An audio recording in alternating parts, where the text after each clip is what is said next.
স্বপ্নধারা স্বাধীন সংলাপে সবাইকে স্বাগত। সহযোগিতায় আলোক হেলথ কেয়ার অ্যান্ড হাসপাতাল। আপনাদের সাথে আজকে আমি রয়েছে রেজওয়ান ফয়েজ। আগামী ফেব্রুয়ারিতে জাতীয় সংসদ নির্বাচন। প্রধান উপদেষ্টার এই ঘোষণার পরপরই মোটামুটি নির্বাচন কেন্দ্রিক বা নির্বাচনমুখী আলোচনা শুরু হয়ে গেছে। সেই সঙ্গে কিন্তু একটু অস্বস্তিও আছে। আইন শৃঙ্খলা নিয়ে এক ধরনের প্রশ্ন আছে। নির্বাচন পদ্ধতি নিয়ে রাজনৈতিক দলগুলোর এখনও একমত হতে পারেনি, তাদের মধ্যে মতবিরোধ এখনও দূর হয়নি। তারপরেও যেহেতু জাতীয় নির্বাচনের একটা নির্দিষ্ট তারিখ ঘোষণা করা হয়েছে বা সময় ঘোষণা করা হয়েছে, এ নিয়ে একটা স্বস্তি আছে। এই যে স্বস্তি এবং অস্বস্তির একটা দোলাচল, আজকে আমরা এই বিষয়টা নিয়ে আলোচনা করব। আমাদের আজকের আলোচনার বিষয় নির্বাচনী শেষ কথা। দুজন আলোচক আছে, একটু পরিচয় হয়নি। আমাদের সঙ্গে আছেন প্রধান উপদেষ্টার উপপ্রেস সচিব আজাদ মজুমদার এবং আছেন জাহাঙ্গীরনগর বিশ্ববিদ্যালয়ের শিক্ষক ডক্টর স্নিগ্ধা রেজওয়ানা। দুজনকে স্বাগত আমাদের অনুষ্ঠানে। আজাদ মজুমদার, আপনাকে দিয়ে শুরু করি। অন্তর্বর্তী সরকারের 1 বছর হয়ে গেছে, 8 আগস্ট। যদি সফলতা ব্যর্থতা নিয়ে নানা ধরনের আলোচনা চলছে, বিশেষ করে যদিও আসলে নির্বাচনের তারিখ ঘোষণার পরপরই আলোচনা ঐকেন্দ্রিক হয়ে গেছে, তারপরও এই সরকারের সফলতা বিফলতা নিয়ে আলোচনা হয়েছে। কিন্তু যে কোনো একটা সরকারের সফলতা যদি বলি, আইন শৃঙ্খলা একটা বড় একটা ব্যাপার থাকে। সেটা যে কোনো সরকারেরই আমরা সফলতা বা ব্যর্থতা যদি পর্যালোচনা করি, আইন শৃঙ্খলা একটা বড় ব্যাপার। সেখানে আপনারা এই 1 বছর আইন শৃঙ্খলা নিয়ে কতটা সন্তুষ্ট? পরিস্থিতি নিয়ে যথেষ্ট সন্তুষ্ট, কারণ আমরা যেই পরিস্থিতিতে অন্তর্বর্তীকালীন সরকার দায়িত্ব নিয়েছে তখন তো আইন শৃঙ্খলা বলতে কিছু ছিল না। সেখান থেকে পরিস্থিতি আস্তে আস্তে উন্নতি হচ্ছে। আমরা মনে করছি যে প্রতিদিনই কিছু না কিছু উন্নতি হচ্ছে এবং এই উন্নতিটা আমাদেরকে ধরে রাখতে হবে। আইন শৃঙ্খলা এমন না যে দেশ একেবারে ক্রাইম মুক্ত হয়ে গেছে বা দেশে কোনো ঘটনা ঘটছে, এরকম না। কিন্তু যেরকম একটা চ্যালেঞ্জিং পরিবেশ থেকে আমরা অন্তর্বর্তীকালীন সরকার দায়িত্ব নিয়েছে, সেখান থেকে আস্তে আস্তে পরিস্থিতিটা উন্নত করার সরকার চেষ্টা করে আসছে এবং আমরা মনে করি যে এই পর্যায়ে এসে সরকার যথেষ্ট ভালো করতে সক্ষম হয়েছে আইন শৃঙ্খলা পরিস্থিতি। আরও সামনে যত দিন আসবে, এই যে পুলিশের যে রিবিল্ডিং যে প্রসেস বা সমাজে শৃঙ্খলা ফিরিয়ে আনার যে চেষ্টা, সেটা আরও সাফল্যের মুখ দেখবে আমরা মনে করি। মিটফোর্ড একটা প্রকাশ্য দিবলোকে পাথর মেরে একজনকে হত্যা করা হলো, গাজীপুরে প্রকাশ্যে কুপিয়ে সাংবাদিক হত্যা করা হলো, তারপরও বলবেন যে আইন শৃঙ্খলা পরিস্থিতি ভালো? এই ঘটনাগুলো তো ঘটেছে, এগুলো অস্বীকার করার কোনো সুযোগ নেই এবং এই ঘটনাগুলোর পর আইন শৃঙ্খলা রক্ষাকারী বাহিনী সময় মতোই অ্যাকশন নিয়েছে আমরা মনে করি, এবং যারা দায়ী তাদেরকে আপনার গ্রেপ্তার করা হয়েছে। এখন 18 কোটি মানুষের একটা দেশে আপনি যদি দুটো ঘটনার উদাহরণ দিয়ে বলেন আইন শৃঙ্খলা পরিস্থিতি খারাপ, তাহলে এটা তো আমরা মনে করি যে এইভাবে এটা তো এক ধরনের ফ্রেমিং। এটা আনফেয়ার একটা জাজমেন্ট। দুটো ঘটনা দিয়ে 18 কোটি দেশের মানুষকে যদি আপনি বিচার করেন, সেটা ঠিক না। আচ্ছা, তাহলে আমার মনে হয় আপনার প্রশ্ন উত্তর আমি জানি, যে প্রশ্নটা করবো তারপরে জিজ্ঞেস করি যে বর্তমান যে আইন শৃঙ্খলা পরিস্থিতি, তাতে আপনার মনে হয় যে ফেব্রুয়ারিতে একটা সুন্দর একটা নির্বাচন দেওয়া সম্ভব? অবশ্যই সম্ভব দেখেই তো আপনার সরকার সেটা ঘোষণা করেছে। কারণ সরকারকে তো রাজনৈতিক দলগুলো একটা স্পেস দিয়েছিল যে নির্বাচনটা কখন করবে, সরকার একটা সময় নিজেরাই সিদ্ধান্ত নেয়। তো সরকার মাননীয় প্রধান উপদেষ্টা উনি ওনার বিবেচনায় সব কিছু পর্যালোচনা করেই কিন্তু উনি নির্বাচনের এই সময়সীমাটা ঘোষণা করেছেন। উনি আত্মবিশ্বাসী, সবাই যদি সহযোগিতা করে, যত ধরনের স্টেক হোল্ডার আছে, তাহলে সবার সহযোগিতা পেলে অবশ্যই সুন্দর একটা নির্বাচন করা সম্ভব এবং উনি সম্ভব মনে করেছেন বলেই কিন্তু এই সময়সীমাটা ঘোষণা করেছেন। আচ্ছা, ডক্টর স্নিগ্ধা রেজওয়ানা, আপনার কাছে আইন শৃঙ্খলা পরিস্থিতি নিয়ে আজাদ মজুম সাহেব বলছিলেন আসলে উদ্বিগ্ন হওয়ার তেমন কিছু নাই। না, আমি এটা বলি নাই। কন্ট্রোল তো no, I correct your statement. Control তো নো, আমি এটাও বলি নাই। আমাদের তো আমি যেটা বলেছি আপনাকে সেটাই বলতে হবে। আপনি আমার স্টেটমেন্টটাকে মিসলিড করতে পারবেন না। মিসলিড করছেন না। আমি এটাও বলি না আইন শৃঙ্খলা পরিস্থিতি কন্ট্রোলে আছে। আরেকটা যেটা বলছেন উদ্বিগ্ন হওয়ার কিছু নেই, এটাও আমি বলি না। আমি বলেছি যে আইন শৃঙ্খলা পরিস্থিতি ধীরে ধীরে উন্নত হচ্ছে। তাহলে উদ্বিগ্ন হওয়ার বিষয় আছে না। আমি যেটা বলেছি আপনাকে, don't ask me leading question.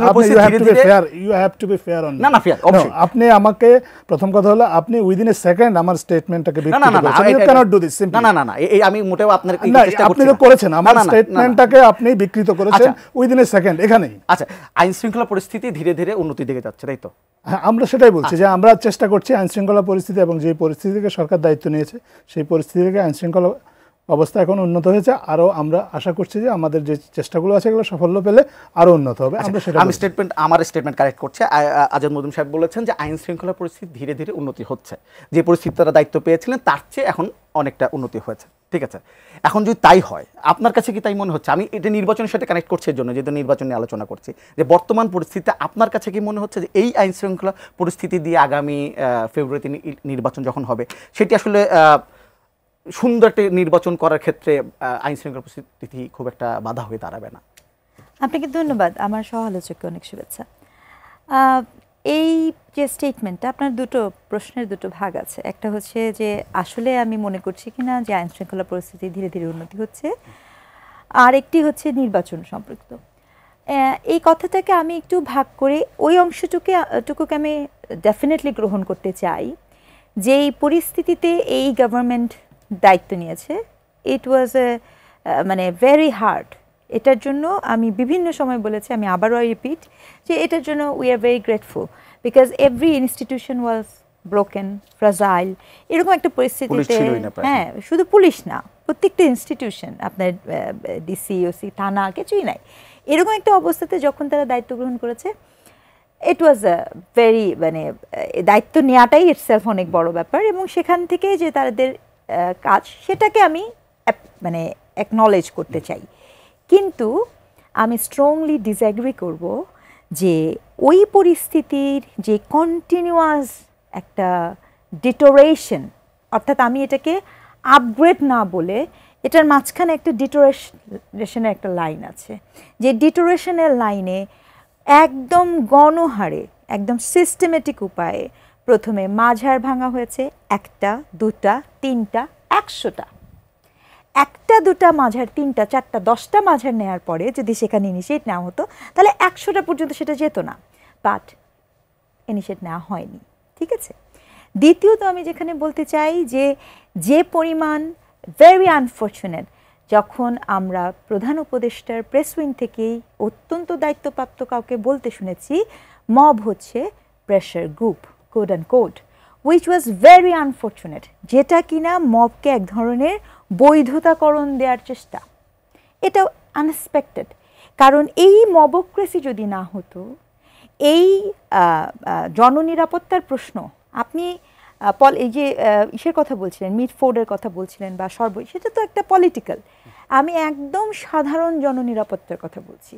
আমি একজন নারী হিসেবে, অথবা আপনি একজন পুরুষ হিসেবে, ঠিক এই অনুষ্ঠানটা শেষ হয়ে আপনার কোনো ধরনের এই এটিএনের ট্রান্সপোর্ট ছাড়া আপনি বাসায় যেতে পারবেন, এই কনফিডেন্স কি আপনার আছে কিনা? ছিনতাইকারী আপনার জামা কাপড় পর্যন্ত ছিনতাই করে নিচ্ছে কিনা? স্কুলের বাচ্চা কি করছে কিনা? এই যে জননিরাপত্তা, সেই জননিরাপত্তা ভীষণ রকমের জন আতঙ্ক তৈরি করেছে বলেই যে সরকারটি ভীষণ রকমের একটা ম্যান্ডেট নিয়ে, একটা প্রত্যাশা নিয়ে, একটা স্বপ্ন নিয়ে এসেছে, এই সরকারটাকে তো আমরা আসলে এইখানে দেখতে চাইনি। আজকে শুধুমাত্র জননিরাপত্তার অভাব আমাদের মধ্যে একটি নির্বাচনের এত তড়িৎ তাগিদের সূচনা ঘটিয়েছিল। যদি আজকে শুধু জননিরাপত্তার প্রশ্নটিকে মিনিমাইজ করা যেত, মবটাকে যদি ঠেকানো যেত, তাহলে হয়তোবা জনগণ, এই দেশের জনগণের এত মাথা ব্যথা হতো না যে নির্বাচন হবে আজ কবে না কবে। কারণ আমরা একটা জুলাই নিয়ে একটা স্বপ্ন দেখেছিলাম, যেখানে আমাদের ইনস্টিটিউশনগুলো নতুন করে গড়বে। সেই স্বপ্নটা একেবারেই ব্রোকেন হয়ে গেছে যখন আমরা জনগণ হিসেবে জননিরাপত্তার অভাব বোধ করেছি। আমি আশা করি পরিষ্কার করতে পেরেছি। এবং আরেকটা কথা আমি বলতে চাই, এটাও খুব দুঃখজনক, সম্ভবত প্রধান উপদেষ্টার এই প্রেস উইং থেকে এরকম একটি ডেটা দেয়া হয়েছিল, যেখানে বলা হয়েছিল যে গত বছরের তুলনায় এই বছরে জননিরাপত্তার পরিসর ভালো, এরকম একটা বক্তব্য দেওয়া হয়েছিল। শিক্ষক হিসেবে বলবো, এটাকে বলা হয় কোয়ান্টিটিভ মিসজাজমেন্ট। আপনি ধরেন গত বছর 2024-এ, যেখানে আমরা সবাই জানি, বিবিসি বলছে, জাতিসংঘের মতো জায়গা যেখানে বলছে আপনার 1400-এর মতো মানুষ মারা গেছে, আর গভর্নমেন্ট হিসাবে যখন বলা হচ্ছে যে 800-র উপরে শিক্ষার্থী একটি ইভেন্ট কেন্দ্রে মারা গেছে, খুব স্বাভাবিক গত বছরের তুলনায় এই বছরের ডাটা আপনাকে এটাই বলবে যে মানুষজন তো কম মারা গেছে। এই যে ধূম্র জাল তৈরি করা, that was unexpected very much. আমরা আসবো এই বিষয়ে। কোনো আমি মানে উনি যে কনসার্নগুলো ব্যক্ত করেছেন, আমি ওনার কনসার্নগুলোকে রেসপেক্ট করি। তবে পাশাপাশি এটাও বলি যে আমরা খুবই আনফর্চুনেট কিছু প্রপাগান্ডার শিকার হচ্ছে এবং কিছু শিক্ষিত মানুষ, কিছু সমাজে সচেতন যাদেরকে আমরা মনে করি, তারাও কিন্তু অনেক সময় মিসলিডিং স্টেটমেন্ট দেয়। উনি একটা কথা বলেছেন যে কোট আনকোট, আপনি যখন কোট আনকোট বলবেন তখন আপনাকে অবশ্যই হুবহু কোটটা বলতে হবে। উনি এখানে হুবহু কোটটা কি বলেছেন, মব হচ্ছে প্রেশার গ্রুপ, এই ধরনের কোনো বক্তব্য প্রেস উইং থেকে কেউ কোনো দিন দেয় না, আমি চ্যালেঞ্জ দিয়ে বলতে পারি। এটা কোনো কোর্ট না, এটা একটা মিসলিডিং কোর্ট, উনি একটু আগে যেটা বলেছেন। এবং উনি বলেছেন যে গত বছরের তুলনায় প্রেস উইং থেকে বলা হয়েছে এবছর আইনশৃঙ্খলা ভালো, এটাও মিসলিডিং স্টেটমেন্ট। আমি নিশ্চিত উনি ওই প্রেস লিস্টটা দেখেননি, কারণ ওখানে 5 বছরের ডাটা দিয়ে বলা হয়েছিল যে আইনশৃঙ্খলা পরিস্থিতি এই মুহূর্তে 5 বছরের সাথে কম্পেয়ারেবল সিচুয়েশনে স্থিতিশীল আছে, এরকম একটা স্টেটমেন্ট দেওয়া হয়েছিল। গত বছরের যখন অনেকগুলো মার্ডার হয়েছে এটার সাথে কম্পেয়ার করা হয়নি আইনশৃঙ্খলা পরিস্থিতিকে। সো দুটো ক্ষেত্রেই আমি ওনার কনসার্নটাকে রেসপেক্ট করেই বলছি, উনি একটু আগে মিসলিডিং স্টেটমেন্ট দিয়েছেন। আপনিও একটু আগে আমাকে এই অনুষ্ঠানে 1 মিনিটের মধ্যে মিস করছেন। এটা হচ্ছে, এবং এটা হচ্ছে বলেই সরকার, আমরা যে কাজগুলো করার চেষ্টা করছি, যে বার্তাটা আমরা দেওয়ার চেষ্টা করছি, এই বার্তাটা সঠিকভাবে পৌঁছাতে পারছি না। আমরা চেষ্টা করছি আমাদের মতো করে বলার জন্য, যে আমাদের চেষ্টাটা কি সেটা সবাইকে জানানোর জন্য। সেটাকে নানাভাবে নানা পর্যায়ে বিকৃত করে বলা হচ্ছে দেশের আইনশৃঙ্খলা পরিস্থিতি একেবারে চলে গেছে, বাংলাদেশে একসময় অনেক স্বর্গ ছিল, এখন এসে এটা একেবারে নরকে পরিণত হয়েছে, এরকম কেউ এই ধরনের একটা ফ্রেমিং করার চেষ্টা করছেন। আমি মনে করি যে এগুলো ঠিক না। আমরা যখন কথা বলবো এবং আমরা যখন কোনো কিছু উদ্ধৃত করব, তখন আমাকে জেনে বুঝে সঠিক কথাটাই বলতে হবে। যদি না বলি তাহলে এই যে মিসইনফরমেশন, ডিসইনফরমেশন, ম্যাল ইনফরমেশন, এগুলোর ক্ষেত্রে আমরা নিজেরাও কিন্তু আননোয়িংলি এক ধরনের কন্ট্রিবিউশন রাখছি। আমি মনে করি যে এটা ঠিক না। আমরা অবশ্যই, আপনি সরকারের সমালোচনা করবেন, আপনি সরকার যদি কোনো জায়গায় ব্যর্থ হয় আপনি অবশ্যই বলবেন। উনি মাজার ভাঙার কথা বলেছেন, এটা ঠিক আছে, মাজার ভাঙা হয়েছে, সরকার হয়তো চেষ্টা করেছে, সরকারের সীমাবদ্ধতাগুলো উনি নাগরিক হিসেবে কনসিডার করে নাই, সেটা উনি করতেই পারেন। সরকার হয়তো, বা উনি এই ওপিনিয়নে উনি দিতে পারেন যে সরকার আরেকটু বেটার করতে পারতো, এখানে সরকার আরও ভালো চেষ্টা করলে এই জিনিসগুলো থামাতে পারতো, দ্যাটস ফাইন। বাট আপনি যখন কোনো স্টেটমেন্টকে রেফার করবেন, you have to be accurate. আপনি যখন বলবেন quote unquote, I am sorry, আপনি যখন বলবেন quote unquote, you have to be 100% accurate. আপনি খুবই ভুল কথা বলছেন। No, quote unquote means when something problematic, and when I say আমি যদি বলি it is quotation and quote, that should be হুবহু। quotation and quote unquote is not same। আমি দায়িত্ব নিয়ে বলছি, একাডেমিক্যালি quote unquote মানে হচ্ছে problematic। আচ্ছা, আইনশৃঙ্খলা পরিস্থিতি এটা problematic quote বলেন না, quote unquote itself আপনি মিস কোট করেছেন, সরাসরি মিস কোট করেছেন। এটা কি উনি বলেছেন প্রেসিং থেকে কেউ বলেছে?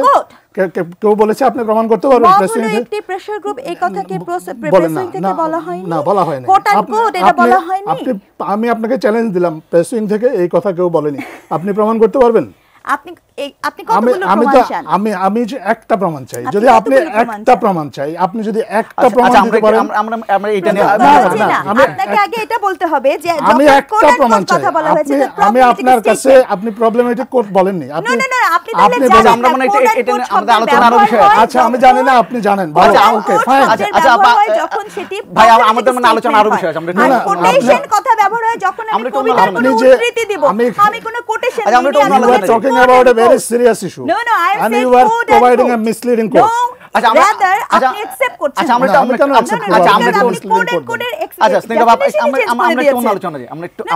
This is something need to understand. Quotation, আমি একটি কবিতা নিঃসন্দেহে আইনশৃঙ্খলা পরিস্থিতি নিয়ে আমরা এরপরে আবার আলোচনা, আমরা একটু অন্যদিকে একটু আলোচনা, যেহেতু নির্বাচন নিয়ে আমরা কথা বলবো, একটু সংস্কার নিয়ে কথাটা বলতে চাই।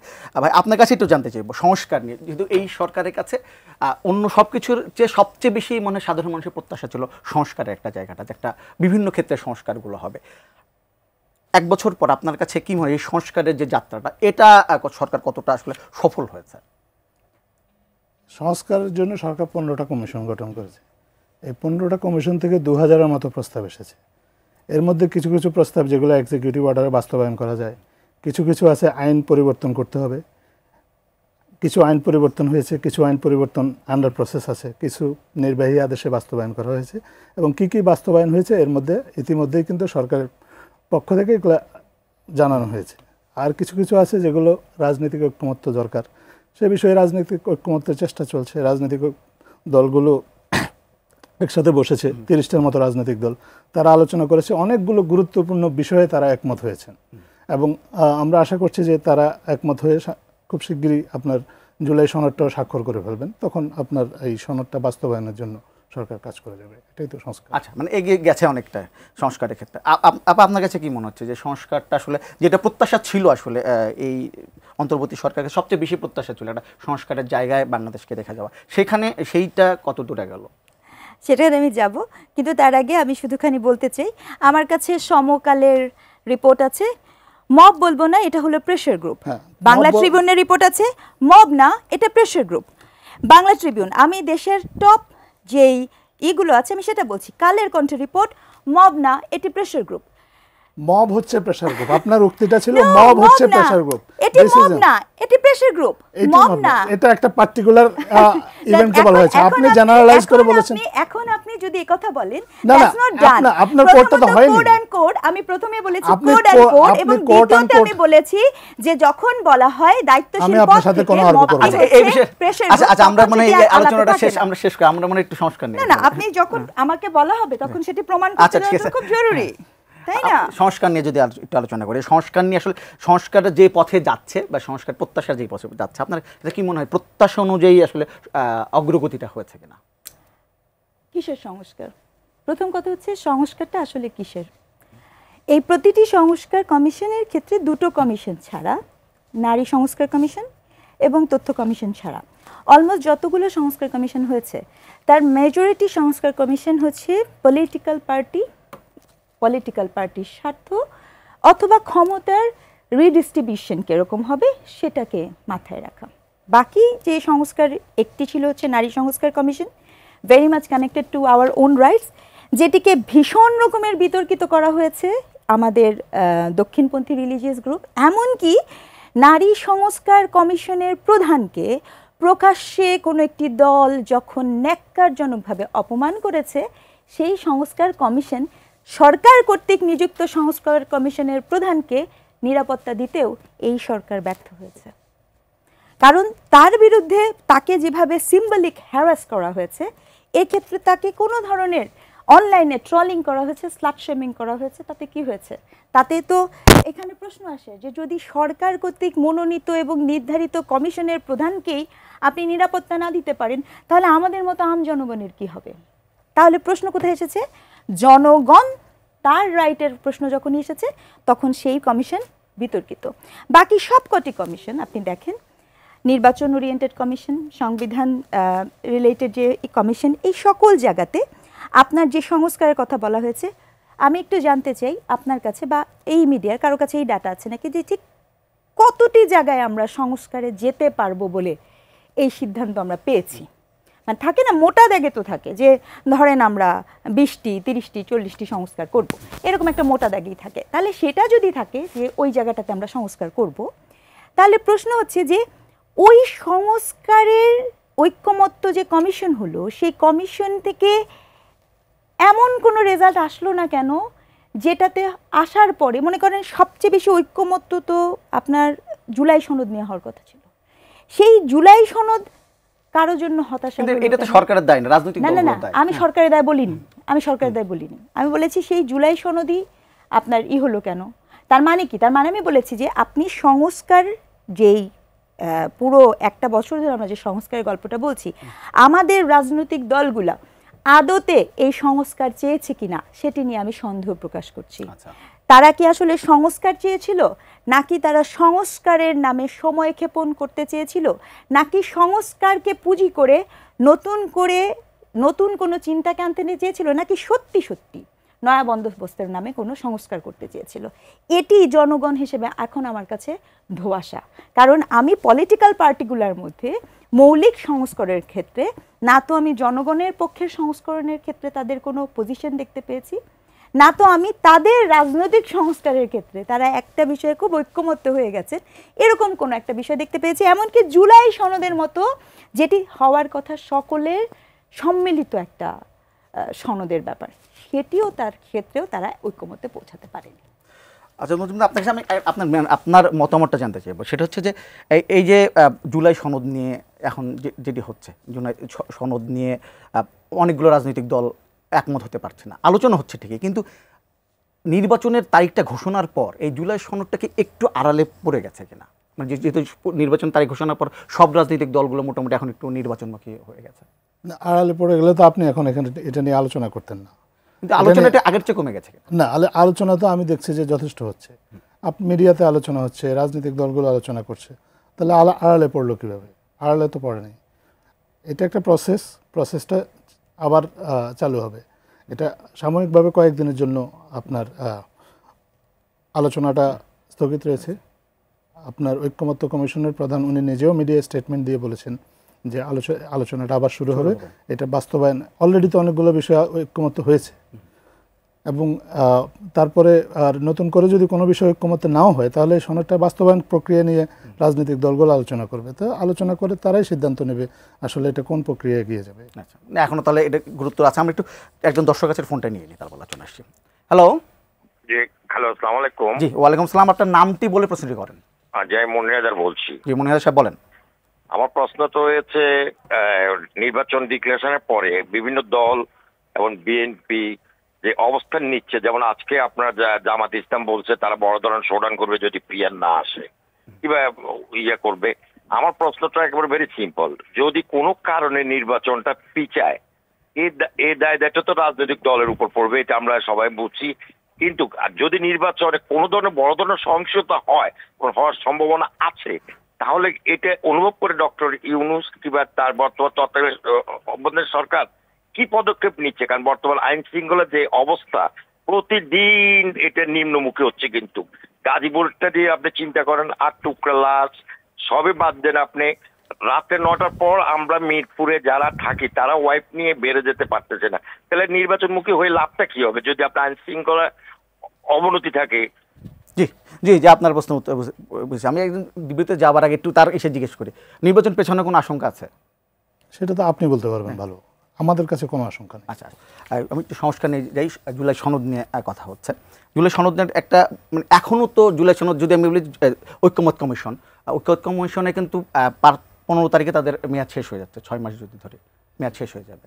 তো এখনও কিন্তু জুলাই সনদের যে অনেকগুলো বিষয় নিয়ে রাজনৈতিক দলগুলো একমত হতে পারে। পিআর সিস্টেম নিয়ে এরই মধ্যে আলোচনা হচ্ছে। আজকে আপনার শুনেছেন, আপনি জেনেছেন যে জামাত ইসলাম বলেছে যে 2 কক্ষেই পিআর না দিলে তারা একটা আন্দোলনে যাবে, এমন একটা স্টেটমেন্ট তারা দিয়েছে। সব কিছু মিলে আসলে একটা জুলাই সনদে সবাই সিগনেচার করবে বা সবাই স্বাক্ষর করবে, এইটার সম্ভাবনা এখন কতটুকু? শতভাগ। আচ্ছা, কারণ রাজনৈতিক দলগুলোকে সব বিষয়ে ঐক্যমত্য হতে হবে এরকম কোনো শর্ত তো কেউ দেয়নি। যতটুকুতে তারা ঐক্যমত্য হবে তারা ততটুকুই তারা একমত হয়ে জুলাই সনদে স্বাক্ষর করবে। এখন যেটা দেখার বিষয়, এইটার বাস্তবায়ন প্রক্রিয়া নিয়ে তারা একমত হতে পারে কিনা। তারা বাস্তবায়ন প্রক্রিয়া নিয়ে একমত হলেই কিন্তু এখন পর্যন্ত যতটুকু একমত হয়েছে ততটুকু নিয়ে সরকার এগিয়ে যাবে। নতুন করে আর কোনো বিষয়ে ঐক্যমত্য যদি না হয় হবে না। এটা কোনো কিছু তো কারোর উপর বাধ্যতামূলক না যে আপনাকে একমত হতেই হবে। 19টা বিষয়ে রাজনৈতিক দলগুলো একমত হয়েছে এবং সেই বিষয়গুলো কি সেটা ইতিমধ্যেই সবাইকে জানানো হয়েছে। এখন এটার বাস্তবায়ন প্রক্রিয়া নিয়ে তারা একমত হলেই জুলাই সনদ স্বাক্ষর হয়ে যাবে বলে আমরা আশা করি। 15 তারিখের মধ্যে কি সেটা আমি নিশ্চিত হয়ে বলতে পারবো না। আচ্ছা, জুলাই সনদ এখনও মানে অনেকগুলো বিষয় নিয়ে রাজনৈতিক দলগুলোর মধ্যে, বিশেষ করে নির্বাচন পদ্ধতি পিআর নিয়েই তো এর মধ্যে প্রধান রাজনৈতিক দলগুলোর মধ্যে মতবিরোধ তৈরি হয়েছে। আপনি আসলে জুলাই সনদ নিয়ে কতটা আশাবাদী? না দেখেন, আমার কথা হচ্ছে যে পিআর পদ্ধতি যে কথাটা আপনি বললেন, আমরা তো আসলে ঐক্যমত কমিশনের ওই জায়গাটাতে যে বসিনি। সো আমাদের কাছে কিন্তু সেই তথ্যটি আছে যেটি গণমাধ্যমে এসছে। তো গণমাধ্যমের সূত্র ধরেই বলছি যে আপনার সেখানে কিন্তু বলা হয়েছিল প্রথম দিকে পিআর নিয়ে কিন্তু কোনো ধরনের মতভিন্নতা ছিল না। এই মতভিন্নতাটা হঠাৎ করে সামনে আসে, এবং যদি আমি ভুল না হয়ে থাকি ইন পার্টিকুলার উচ্চকক্ষের আলাপের সময় পিআর বিষয়ক আলাপটা নিয়ে আলাপ হয়, যেটি আমিও মনে করি যে এখানে বিএনপির মতো যে রাজনৈতিক দল আছে তারা যেহেতু বলছেন যে না পিআর না, কিন্তু আপনি আসলে যদি পিআর পদ্ধতি উচ্চকক্ষে না করেন তাহলে আসলে উচ্চকক্ষের ডিস্ট্রিবিউশনটা আপনি কিভাবে করবেন, এটা কিন্তু একটা ভীষণ ভাবনার বিষয়। আমি এই আপনার অনুষ্ঠানে এর আগে বলে গিয়েছি, আজকে আমি আবারও বলছি যে পিআর পদ্ধতিটি পৃথিবীর বিভিন্ন দেশে যে প্র্যাকটিস হয় 170টি গণতান্ত্রিক রাষ্ট্রে যে প্র্যাকটিস হয় সর্বপ্রথম বেলজিয়ামে হয়েছিল, এবং সেখানে পিআর পদ্ধতিটি হয়েছিল হচ্ছে যেই পলিটিক্যাল যেই মানুষগুলো যে পার্টিগুলো হচ্ছে বঞ্চিত তাদের একটা পার্টিসিপেশন নিশ্চিত করার জন্য। কিন্তু বাংলাদেশে এই যে মনে করেন আপনি আমাকে বলতে পারেন বাংলাদেশে একটা বঞ্চিত বা পিছিয়ে পড়া জনগোষ্ঠীর একটি রাজনৈতিক দল আছে, এরকম কোনো দলের কথা কি আপনার এই মুহূর্তে স্মরণে মনে পড়ে? আমি কিন্তু মনে করতে পারি না বা দেখি না যে ভীষণ রকমের বঞ্চিত একটা কমিউনিটি গ্রুপ তাদের একটি দল আছে যাদের আমরা পিআর পদ্ধতির মধ্য দিয়ে ইনকর্পোরেট করে তাদের ভয়েসটাকে নিয়ে আসবো। তাহলে বাংলাদেশের বাস্তবতাতে কি? বাংলাদেশের বাস্তবতাতে ভয়টা কিন্তু ডিফারেন্ট। ভয়ের জায়গাটা কোথায়? ভয়ের জায়গাটা হচ্ছে এই যে ইলেকশনটি আসবে, সেই ইলেকশনটি যদি আপনি ধরেন যে এখানে বোঝাই যাচ্ছে এখন পর্যন্ত যে এখানের বিগত যে দলটি ছিল সেই দলটির হয়তোবা ভোটে পার্টিসিপেশন করার সুযোগ তৈরি হবে না। সেটা যদি না হয় এবং তারপরে যদি ধরেন অলরেডি এনসিপি যদি বলে বসে বা কেউ কেউ এনসিপির বলেছেন যে তারা নির্বাচনে অংশগ্রহণ করবেন না, আচ্ছা যদি সেটা হয় এমনকি এখন জামাতও যখন বলছে পিয়ারের, তাহলে তো বাই ডিফল্ট আপনার আমরা দেখতে পাচ্ছি যে বিনা প্রতিদ্বন্দ্বিতায় অলমোস্ট একটা বিনা প্রতিদ্বন্দ্বিতায় একটি দল সংসদে চলে আসে। এবং গণতান্ত্রিক চর্চার অন্যতম শর্ত হচ্ছে আপনার একটি শক্তিশালী অপোজিশন থাকা। এই শক্তিশালী অপোজিশনকে আপনি নিশ্চিত করবেন কি করে, এটি যেমন একটা গুরুত্বপূর্ণ প্রশ্ন। দ্বিতীয় প্রশ্ন হচ্ছে যে আসলে এটাও আপনি ভোটের টার্ন আউট কীভাবে করবেন। বাংলাদেশের মানুষ দীর্ঘ গত 15 দিন ধরে যখন 15টা বছর যখন করেনি, বাংলাদেশের মানুষ কিন্তু আপনার যখন জানে যে আমার ভোট ম্যাটার করে না, আমি ভোট দিলে কোনো দল আসা না আসা ম্যাটার করে না, তখন কি সেই মানুষ আসলে ভোট কেন্দ্রে যাবে? প্রশ্ন কিন্তু ওখানে। তাহলে ওই ভোটের টার্ন আউটটা আপনি কীভাবে নিশ্চিত করবেন? তাহলে এটাকে গ্রহণযোগ্য নির্বাচন হিসেবে কিভাবে প্রতিষ্ঠা করবেন? তাহলে এটার সলিউশন কিভাবে বের করবেন? এই চ্যালেঞ্জ নিয়ে কিন্তু আমরা এখনও আলাপ করতে শুনিনি, এবং এটি কিন্তু আমাদের কাছে এখনও পরিষ্কার না আগামী ইলেকশনে কোন কোন দল আসলে নির্বাচনে অংশগ্রহণ করছে এবং কি প্রক্রিয়া করছে। এটি যতক্ষণ না পর্যন্ত আমাদের কাছে পরিষ্কার না হচ্ছে, যদিও বা নির্বাচন হয়েও যায়, আপনি তো ডেফিনেটলি আমরা সবাই চাই একটি পার্টিসিপেটরি ইলেকশন, রাইট? তাহলে তখন কিন্তু ওই ইলেকশন দিয়ে কি লাভটা হবে, এটাও কিন্তু একটি প্রশ্ন নাগরিক হিসেবে থেকে যায়। আজাদ মজুমদার, আজকে প্রেস কনফারেন্সে প্রেস কনফারেন্সে এটি নিয়ে আলোচনা হয়েছে, এটা আবার আপনার কাছে একটু জানতে চাই। শোনা যাচ্ছে আওয়ামী লীগ কলকাতায় তাদের অফিস খুলেছে, সেখান থেকে তারা রাজনৈতিক কর্মকাণ্ড শুরু করেছে বা করবে, চালাবে। এই যখন পরিস্থিতি একটা নির্বাচনের কাছাকাছি আমরা চলে গেছি বা নির্বাচনে এসে যাব, এই বিষয়গুলো কি একটু আশঙ্কা তৈরি করে কিনা, আমরা আশ্বস্ত করবেন কিনা আমাদের একটু? এটা তো একটা থ্রেট থাকেই, তারা তো ঘোষণা দিয়েই দেশে অস্থিরতা তৈরি করার চেষ্টা করেছে, এবং নির্বাচন নিয়ে যখন থ্রেটটা অ্যাসেস করা হয়েছে, নির্বাচনের কি কি থ্রেট আছে, তার মধ্যে এটাকে তো একটা বড় থ্রেট হিসেবে অবশ্যই চিহ্নিত করা হয়েছে, এবং এই থ্রেটটাকে যাতে আইনশৃঙ্খলা বাহিনী মোকাবেলা করতে পারে সেই জন্য তাদেরকে বারবার ইনস্ট্রাকশনও দেওয়া হয়েছে, তাদেরকে বলা হয়েছে যে যাতে এই ধরনের নির্বাচনটা, যেহেতু মানুষের দীর্ঘদিনের আকাঙ্ক্ষা, এবং একটা নির্বাচন শান্তিপূর্ণ নির্বাচন করার আসলে বিকল্প আর অন্য কোনো কিছু নাই, তো যে কোনো মূল্যে নির্বাচনের শান্তি শৃঙ্খলা তো আপনার রক্ষা করতে হবে, এবং যারাই এই নির্বাচনের শান্তি শৃঙ্খলার বিঘ্ন ঘটানোর চেষ্টা করবে তাদেরকেই তো আইনশৃঙ্খলার বাহিনী তাদেরকে সেভাবেই ডিল করবে, কারণ নির্বাচনে বাধা বিঘ্ন সৃষ্টি করার জন্য তো কাউকে কোনোভাবে অ্যালাউ করা হবে না। আমরা দেখলাম 40,000 মতো বডি ক্যামেরা পুলিশদের দেওয়া হবে বা আইনশৃঙ্খলা বাহিনীকে দেওয়া হবে এসের জন্য। এই ব্যাপারটা একটু বলবেন, মানে এই ব্যাপারটা আসলে নতুন মনে হচ্ছে আমাদের কাছে, যে আসলে বডি ক্যামেরা আসলে কি কাজে হবে এটা দিয়ে আসলে? ধন্যবাদ আপনাকে। এটা একেবারে নতুন এরকম না, এটা অনেক দেশেই এটা পুলিশ ব্যবহার করে। এটা ব্যবহারের একটা অন্যতম উদ্দেশ্য হচ্ছে যে আসলে পুলিশ নিজেরা প্রপারলি কন্ডাক্ট করছে কিনা, সে কোনো কারো মানবাধিকার লঙ্ঘন করছে কিনা, কারণ বডি ক্যামেরাটা যদি থাকে তাহলে তার আচরণটা কিন্তু আসলে প্রথমত আপনি যাচাই করে দেখতে পারবেন সে প্রপারলি লফুলি আচরণ করেছে কিনা, এটা হলো একটা দিক। আর দ্বিতীয় হলো আনলফুল কোনো ঘটনা ঘটলে সেটার জন্য কারা যায় সেটাও এই ক্যামেরার মাধ্যমে চিহ্নিত করা যায়।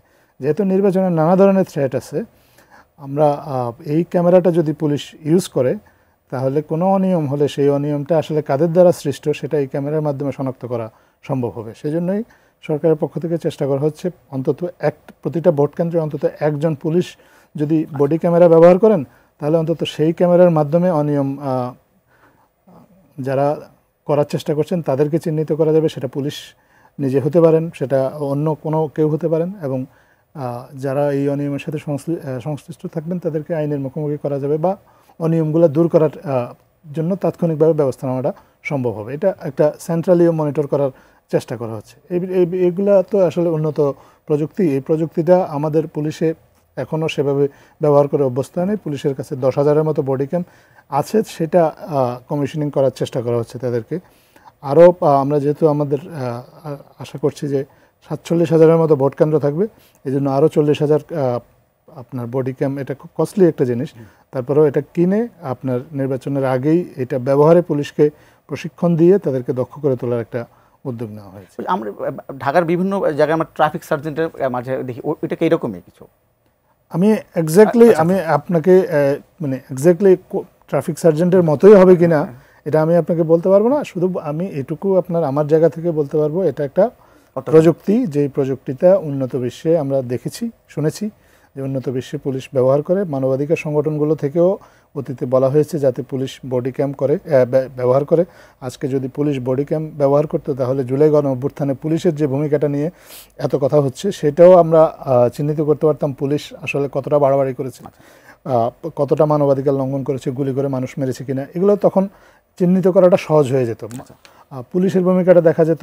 পাশাপাশি ওই পেরিফেরিতে আপনার আইনশৃঙ্খলা রক্ষার বা আইনশৃঙ্খলা নষ্ট করার জন্য অন্য কেউ যদি দায়ী থাকে তাকেও চিহ্নিত করাটা সহজ হতো। এটা একটা আধুনিক প্রযুক্তি। এই প্রযুক্তিটা যদি আমাদের পুলিশে সংযুক্ত করা যায়, আমরা মনে করি যে আমাদের দেশে সামগ্রিকভাবেই যে পুলিশিংয়ের যে ব্যাপারটা আছে, শুধুমাত্র নির্বাচন না, এটা তো আর একটা দিন ব্যবহৃত হবে না, সামগ্রিকভাবেই আমাদের যে পুলিশিং বা আইনশৃঙ্খলা রক্ষার ক্ষেত্রে এটা একটা বড় এবং ইতিবাচক ভূমিকা রাখবে। ডক্টর সিংহারে জন আপনার কাছে জানতে চাইব, যদি সব কিছু এখন পর্যন্ত নির্বাচন নিয়ে শেষ কথা যদি হয়, নির্বাচনে আমরা ফেব্রুয়ারিতে নির্বাচন মোটামুটি প্রস্তুতি হয়ে গেছে। রাজনৈতিক দলগুলো যদি বিভিন্ন ধরনের তর্ক আছে, কিন্তু তারপরে তারা নির্বাচনমুখী সবাই কিন্তু একটা প্রস্তুতি নিতে শুরু করেছে।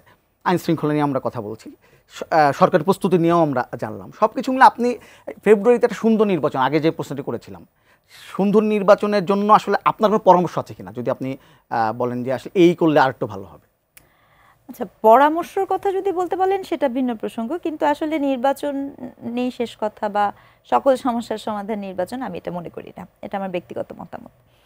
পরামর্শের ক্ষেত্রে আমি 2-3টি বিষয় বলতেই চাই। যে প্রথম কথা হচ্ছে, we have lots of challenge. আমাদের অনেকগুলো চ্যালেঞ্জ সামনে আছে। সেটি রাজনৈতিক দল এবং বর্তমান যে সরকার আছে তারা যত তাড়াতাড়ি অনুধাবন করবেন এবং অ্যাকনলেজ করবেন সেটা সবচেয়ে ভালো। প্রথম চ্যালেঞ্জটা কি? প্রথম চ্যালেঞ্জটা হচ্ছে রাজনৈতিক সহিংসতা। যখনই আপনি নির্বাচনের দিকে যাবেন, মনে রাখা প্রয়োজন যে আমাদের কন্টিনিউয়াস বিগত যে দলটি ছিল তার বিভিন্ন এজেন্ডারই অংশই হচ্ছে এরকম হয়ে আছে যে সে দেশকে অস্থিতিশীল করে তুলতে চায়। বিষয়টা নির্বাচন না, কিন্তু শুধু দেশকে অস্থিতিশীল করে তোলার একটা প্রজেক্ট তার আছে, এটি একটি। এবং মনে রাখা প্রয়োজন, এই দলের কতিপয় নেতৃবৃন্দ দেশ থেকে পালিয়ে গেলেও এই দলের হাজারো জনসমর্থক আছে, যে সমর্থক এই দেশের ভেতরেই আছে। দ্বিতীয়ত, আপনি দেখতে পাচ্ছেন, আমরা অচিরেই দেখতে পাচ্ছি যে বড় দল বলেন, ধরেন আমি বাংলাদেশ জাতীয়তাবাদী যে দলটি আছে সে দলটির কথাই বলছি, তাদের অভ্যন্তরীণ কোন্দল, আমাদের কোন্দলের অনেক চিত্র আমাদের সামনে গণমাধ্যমের মাঝে আমাদের কাছে আসছে। সেটি যখনই তারা নির্বাচনে যাবেন সেক্ষেত্রে সেটি যে মাত্রা কতখানি বাড়বে এবং সেটিকে কিভাবে আপনি যদি নিয়ন্ত্রণ না করতে পারেন, কারণ এটি আমাদের কাছে খুব পরিষ্কার। জাতীয়তাবাদী দলের যেই চিফ ইন কমান্ড এই মুহূর্তে আছেন, তিনি বিভিন্ন ধরনের ইনিশিয়েটিভ নিয়েছেন, অনেককে দেখা গেছে যে দল থেকে ত্যাগ করেছেন ইত্যাদি, কিন্তু তারপরে তো ঘটনাটা ঘটছে। তাহলে এক্ষেত্রে এই গভর্নমেন্টের মানে ইনিশিয়েটটা কি হবে? তারা যদি সেটাকে কঠোর হস্তে দমন না করতে পারে। একটা কথা বলে দিই, মিটফোর্ডের যে ঘটনাটা ঘটেছিল প্রকাশ্য দিবালোকে, 100 গজের মধ্যে কিন্তু আপনার আমাদের আনসার ছিল 100 গজ, মানে খুব অল্প পরিসরে, তারপরে এরকম একটি ঘটনা ঘটেছে। তো নির্বাচন যখন আসবে তখন প্রত্যন্ত অঞ্চল থেকে শুরু করে কোথায় কোথায় এটা হবে, এটিকে যদি আপনি নিয়ন্ত্রণ না করতে পারেন, জনমনে আতঙ্ক সৃষ্টি হবে, প্যানিক ক্রিয়েট হবে এবং নির্বাচনী পরিবেশ সুষ্ঠু থাকার কোনো সুযোগ থাকবে না। তৃতীয়ত, খুবই দুঃখজনক, আবারও বলছি, আমরা শুনতে পেলাম যে আপনার স্বরাষ্ট্র মন্ত্রণালয়ে যিনি দায়িত্বপ্রাপ্ত আছেন তিনি হয়তোবা বলেছেন যে নির্বাচনী প্রক্রিয়ার ক্ষেত্রে ওসিডিসি লটারির মাধ্যমে নিয়োগ হবে, এরকম কোনো একটি বক্তব্য তিনি দিয়েছেন। মনে করিয়ে দিতে চাই যে আপনি এইটা দিয়ে স্বচ্ছতা নিশ্চিত করতে পারেন, দক্ষতা না। লটারির মধ্য দিয়ে স্বচ্ছতা নিশ্চিত করা সম্ভব হতে পারে, অর্থাৎ আপনার কোনো প্রেশার আছে সেই স্বচ্ছতা নিশ্চিত করতে পারেন, কিন্তু দক্ষতা না। কারণ দক্ষতা খুব ভিন্ন জিনিস। নগরের যেই প্রশাসন আছে আর গ্রামাঞ্চলের যে প্রশাসন ব্যবস্থা সব এক জিনিস না। এখন লটারিতে যিনি মনে করেন কোনো দিন গ্রামে কাজই করেন নাই, কর্মক্ষেত্রই নাই, তাকে আপনি লটারিতে তার নাম উঠলো এবং তাকে আপনি সেখানে পাঠিয়ে দিলেন, এটি আসলে আমি জানি না কতখানি ওয়াইজ ইনিশিয়েট হবে বা এই কোন জায়গা থেকে এই ধরনের ওয়াইজ ডিসিশন নেওয়া হয়েছে আমার কাছে পরিষ্কার না। আরেকটি কথা বলি, আপনি এই যে একটু আগে যে প্রশ্নটা করেছেন বডি ক্যামের কথাটা মনে রাখা প্রয়োজন। এই যে কনসেপ্টটা এটি আপনি ওয়েস্টার্ন একটা জায়গা থেকে আসা, এবং আমি ডেফিনেটলি এন্ডোর্স করি জুলাইয়ে যেখানে আপনার পুলিশই হচ্ছে আপনার একটা দমন নিপীড়নের হাতিয়ার হয়েছে, সেক্ষেত্রে এটা খুব গুরুত্বপূর্ণ। কিন্তু যখন বাংলাদেশের নির্বাচনকে মাথায় রেখে আপনি এটা করেন, নির্বাচনে রাজনৈতিক সহিংসতা যত না পুলিশ দ্বারা হবে তার চেয়ে দ্বিগুণ তিনগুণ হবে রাজনৈতিক দল এবং ক্যান্ডিডেটের মধ্যকার। তাহলে সেই ক্ষেত্রে আপনার সেই সহিংসতাকে আমি আসলেই জানি না এই বডি ক্যাম এবং যেটি কিনা ভীষণ রকমের এক্সপেন্সিভ সেটার সাথে এটার যৌক্তিকতা কোথায় আছে আমি ঠিক পরিষ্কার না। এবং সর্বশেষ একটা কথা বলতেই হবে, আবারও বলছি, নির্বাচনটি যদি পার্টিসিপেটরি না হয় এই নির্বাচনের গ্রহণযোগ্যতা নিয়ে প্রশ্ন উঠবে। সেটি নিশ্চিত করা সকল পক্ষের জন্য, রাজনৈতিক দল, সরকার, সকলের জন্য খুব গুরুত্বপূর্ণ। আচ্ছা, আমরা শেষের দিকে চলে এসেছি। আজাদ মজুমদার, আপনাকে জানতে চাইব যে নির্বাচনের এই তারিখ ঘোষণার পর রাজনৈতিক দলগুলোর মধ্যে বিভিন্ন বিষয় নিয়ে মতবিরোধ আমরা দেখছি, কিন্তু আবার আজকে কিন্তু দেখলাম যে তারেক রহমান মোটামুটি একটা ধরনের আভাস দিয়েছেন যে শীঘ্রই হয়তো তিনি দেশে ফিরছেন। সব কিছু মিললে আসলে রাজনৈতিক দলগুলোর কাছ থেকে আপনারা যে ধরনের সহযোগিতা চান সেই সহযোগিতা পাওয়ার ব্যাপারে আপনার কতটা আত্মবিশ্বাসী? প্রথমত আপনি যে মতবিরোধ শব্দটা বলেছেন এটা ভুল। মতভিন্নতা তো গণতান্ত্রিক সংস্কৃতিতে থাকতেই হবে। সবাই এখন তো আন্দোলনের হুমকি দিচ্ছে, সেটাও দিতে পারেন ওনারা যদি মনে করেন যে আন্দোলন করার প্রয়োজন, সেটা ওনাদের রাজনৈতিক সিদ্ধান্ত। আজকে হ্যাঁ, আর নির্বাচনের ক্ষেত্রে আপনার লটারির যে বিষয়টা, আমি আবারও আনফর্চুনেটলি এটা স্বরাষ্ট্র উপদেষ্টা বলেননি, এটা বলেছেন মাননীয় প্রধান উপদেষ্টা স্বয়ং। এবং উনি এই আমার কনটেক্সটটা একটু ব্যাখ্যা করতে হচ্ছে এই কারণে যে আসলে না হলে ভুল বোঝাবুঝির একটা আশঙ্কা থাকে। আর উনি কারেক্টলি একটা জিনিস পয়েন্ট আউট করেছেন যে হ্যাঁ, এটা দিয়ে স্বচ্ছতা নিশ্চিত করা যাবে কিন্তু দক্ষতা নিশ্চিত করা যাবে না। দক্ষতার জন্য আমাদের হাতে যেটুকু মাত্র সময় আছে এর মধ্যে দিয়ে তাদেরকে প্রশিক্ষণ দেওয়া ছাড়া এই মুহূর্তে আসলে আর কোনো বিকল্প নাই। দক্ষতা তো আর আমদানি করা যায় না, দক্ষতাটা প্রশিক্ষণের মাধ্যমেই বাড়ানো সম্ভব। এবং প্রধান উপদেষ্টা এটা বলেছেন যে প্রথমে একটা ফিট লিস্ট করা হবে, যারা ফিট তাদের মধ্যে থেকে কে কোথায় নিয়োগপ্রাপ্ত হবে সেটা লটারির মাধ্যমে করা হবে, যাতে কেউ কোনোভাবে আসলে ম্যানিপুলেট না করতে পারে। কারণ আপনি জানেন যে পছন্দের জায়গায় ওসি নিয়োগ দেওয়ার জন্য বা পছন্দের ডিসি নিয়োগের জন্য অনেক তদবির হয় রাজনৈতিক নেতা বা রাজনৈতিক দলগুলোর পক্ষ থেকে এই বিষয়গুলো অ্যাভয়েড করার জন্য, যাতে মানে কোনো পক্ষপাতমূলক কোনো আচরণ পুলিশ বা প্রশাসন করতে না পারে, সেটা অ্যাভয়েড করার জন্য এটা প্রধান উপদেষ্টা স্বয়ং নির্দেশনা দিয়েছেন, এটা স্বরাষ্ট্র উপদেষ্টার সিদ্ধান্ত না। সো এ বিষয়ে ভুল বোঝাবুঝির কোনো অবকাশ নেই। আর বডি ক্যামের যে বিষয়টা, বডি ক্যাম্প দিয়ে আমরা কিন্তু একবারও বলি নাই যে এই বডি ক্যাম্পটা আনা হচ্ছে পুলিশ দ্বারা কোনো কিছু সংগঠিত হয় কিনা। এই বডি ক্যাম্পটা নির্বাচনের সময় কেউ যদি অনিয়মের সাথে জড়িত থাকে, এই ক্যামেরাতে যদি সেটা ডিটেক্ট করা সম্ভব হয়, তাহলে সেই অনিয়মের বিরুদ্ধে যাতে তাৎক্ষণিকভাবে ব্যবস্থা নেওয়া যায় বা পরবর্তীতে ব্যবস্থা নেওয়া যায়, সেই জন্য বডি ক্যামের কথা বলা হয়েছে। এখন বডি ক্যাম দিয়ে পুলিশ আপনার সহিংসতা করবে এই আশঙ্কা থেকে পুলিশকে বডি ক্যাম দেওয়া হচ্ছে, এই ধরনের এক্সপ্লেনেশন যদি কেউ দেয়, হি অর শি ইজ একদমই মানে মিস্টেক। আমরা শেষ করে চলে আসি, আসলে যে প্রশ্নের উত্তর পেলাম আমি জানি না, সরি আপনি প্রশ্নটা কি? না ঠিক আছে, আমরা সময় শেষ হয়ে গেছে, আমরা পরবর্তী কোনো এক সময় পেলে সে আলোচনা করব। দর্শক, আজকের সময় শেষ হয়ে গেছে, আগামী পর্বে আবারও দেখাবো। ততক্ষণ পর্যন্ত ভালো থাকবেন, সুস্থ থাকবেন, এটি নিউজ সঙ্গে।